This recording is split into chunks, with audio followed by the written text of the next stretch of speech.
Howdy YouTube, today we're taking a look at a figure I have wanted to get my hands on for at least, well probably over 12 months to be honest with you. Since I saw him on the Flash TV show, I've wanted a Reverse Flash figure, and finally here he is. I'm also going to take this opportunity to have a bit of a rant about pre-ordering figures, and I'll get into that in a little bit, but today we're taking a look at the DC Collectibles from the Flash TV show, Harrison Wells, the Reverse Flash.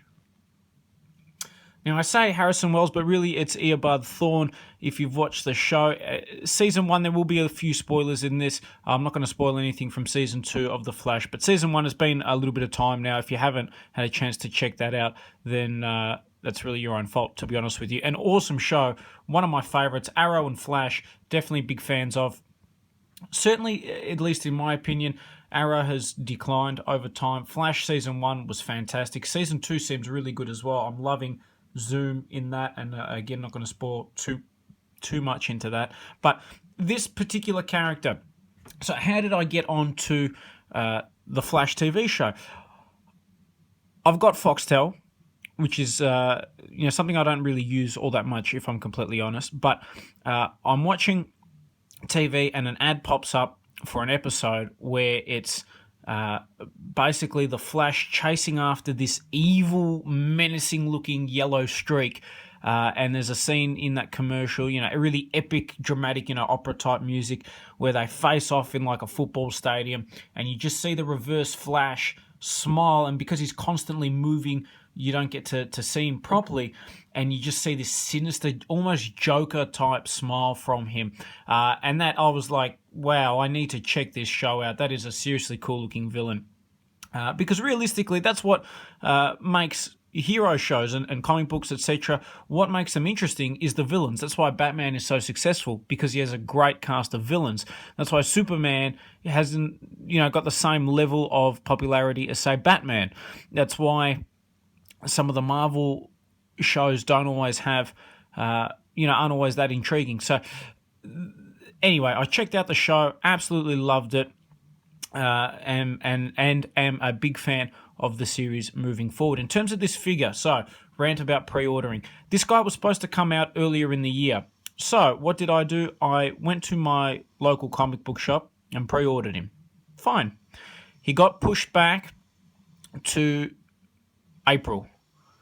Okay, bit of an inconvenience, but I waited. He got pushed back to June. He got pushed back to August, September. So I'm thinking, man, this is a real pain. But anyway, it is what it is. I go into my local Zing store, which is at my local shopping centre, which is an affiliate of EB Games. And I see this guy. So I'm like, what the hell? This guy's not supposed to come out for ages. So I grab him. Now, keeping in mind I have pre-ordered at the other place. Now, what's frustrating is that, and if you see my review on the DC Collectibles Arkham Knight Red Hood figure, you'll know that there I pre-ordered it with the Zing store, and I push back, and my local comic book store ended up getting him like a month before he came out at Zing.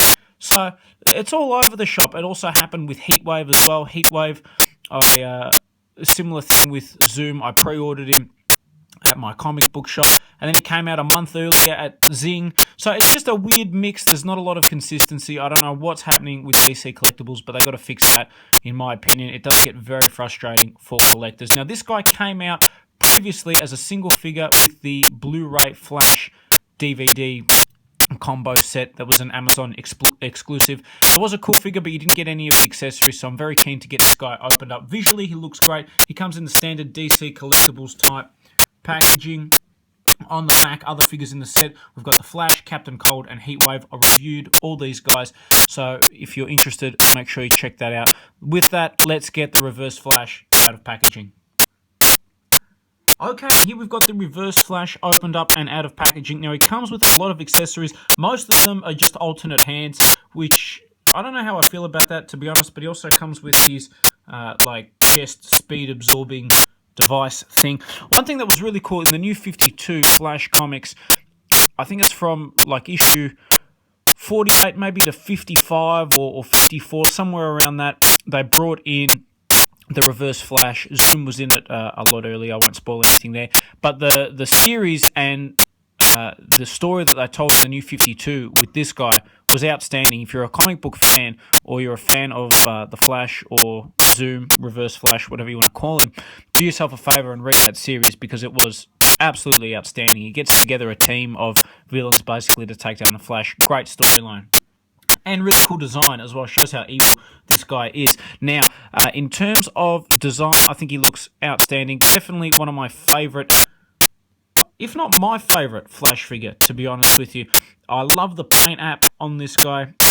The mix between the yellow and the black really comes across nice. That's one thing with DC Collectibles that I will give them full credit for. Their detailing is outstanding. I'll bring it forward so you guys can take a look at the face. Hopefully you guys can see that. I mean, does it look like Harrison Wells? I mean, yes and no. It looks a lot more, I guess, like Ian Thorne, who even then you can't really tell because of the mask, and that's not necessarily a bad thing. Moving down, I like the detail with like the sort of ripple effect, lightning from the Flash symbol. Moving down as well, you can see there the mix of colours. It's a really cool design for a character and for a figure. Little pinstriping of red there. It does look very good. I can't criticise the detail too much. Very happy with how this turned out. Was it worth the wait?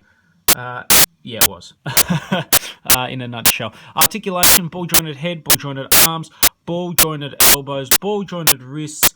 He's got a ball-jointed torso, upper torso.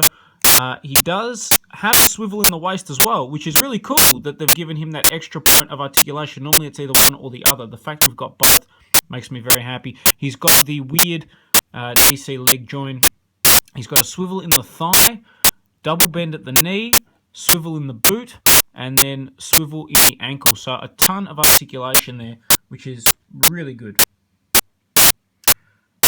And here we've got Zoom compared to some of the other Flash figures that we've got. And you can see that he scales perfectly with the other figures in the set. He is taller than the Flash, which makes sense because Barry obviously is younger. You can see the differences in the suit as well. They are two completely different figures. It's not just the same body mold with a yellow and black deco. So that's really nice to see.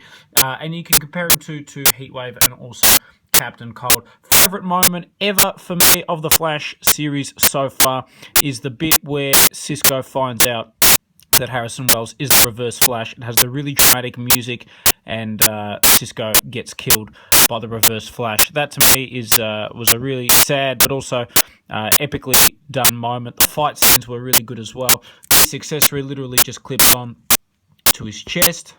If I can get it to do that.